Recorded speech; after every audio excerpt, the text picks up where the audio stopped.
We all know that the Lakers have traded D'Angelo Russell and Maxwell Lewis to the Nets in exchange for Dorian Finney-Smith and Shake Milton. But what do these two players provide for this team? Well, I went through every single website and most of the advanced numbers to help you guys better understand what each Dorian Finney-Smith and Shake Milton is going to do for this Lakers squad. And by the end of this video, you're going to know if these two players are going to impact this Lakers squad. We have an awesome sponsor today, and it's PrizePicks, the ultimate destination for daily fantasy sports. This isn't just fun, this is your shot at turning pocket change into serious cash. Here's how it works. You pick 2 to 6 players and decide more or less on their projected stats.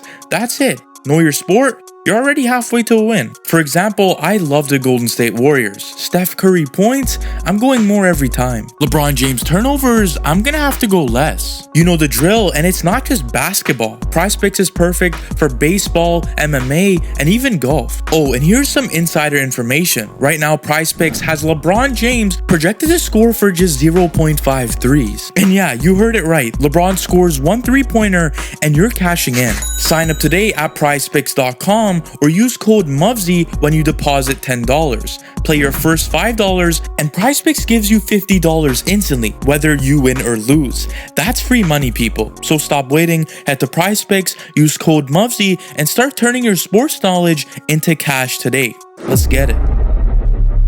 So to begin, we have to start off with understanding Dorian Finney-Smith, and the reason why I think he's a perfect fit for the Lakers is because of his defense and versatility. There is a stat called portability, and he has a score of 5.2, which ranks in the 62nd percentile, meaning his skill set fits well alongside high usage stars. So he's basically like a plug-and-play player on the defensive end, and you don't have to worry about anything whatsoever. Dorian Finney-Smith is the definition of a role player who knows his job and does it well. Whether it's hitting a corner 3, grabbing key offensive boards, or locking down on defense, his contributions are vital to the team's success, and he's not a star, but he's exactly the kind of glue guy every championship team needs. But I think one of his biggest strengths is offensive rebounding, and even though he isn't a primary offensive option, Finney-Smith finds ways to add value. His offensive rebounding score is 0.5, ranking in the 72nd percentile. The reason why this offensive rebounding stat is so impressive is because he primarily plays on the perimeter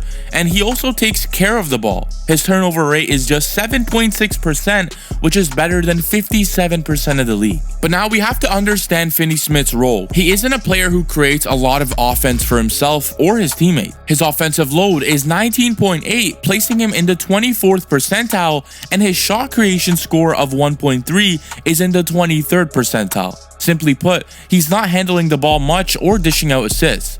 His passer rating of 3.3 also ranks in the 37th percentile, showing he's not a primary playmaker. So if you think he's gonna go out there, handle the ball by himself, score and create offense, that's just not gonna happen. But that's fine, because that's not his role. His main role is to knock down 3-pointers, and now let's talk about how he scores. A whopping 67% of Dorian Finney-Smith's shots come from behind the arc, which lands him in the 93rd percentile for 3-point attempt rate. He's a quintessential 3-and-D player, spreading the floor with his shooting, but don't expect him to live at the free throw line. His free throw rate of 11.7% ranks in just the 17th percentile, one of the lowest in the league. So bro just isn't a free throw guy. But what really impressed me is that since we know he takes all of his shots from the 3-pointer mostly, he has a very good true shooting percentage. Finney-Smith clocks in at a 58.6 true shooting percentage, putting him in the 67th percentile, and well, that means he's more efficient at scoring than 2/3 of the league.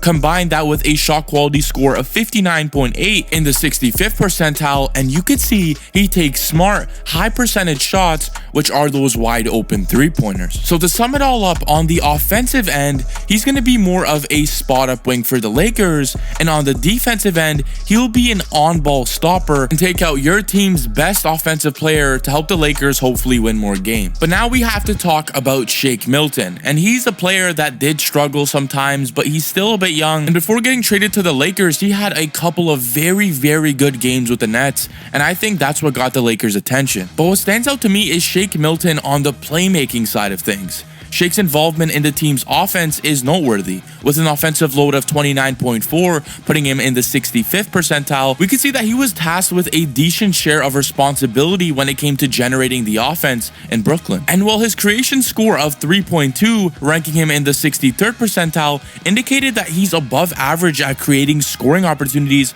for himself and his teammates. So coming off the bench, the Lakers are going to have another playmaker. And when it comes to passing, Shake has a passer rating of 5.6, placing him in the 74th percentile. After I saw this number, I was actually shocked. I'm like, this guy has a lot of potential on the playmaking side.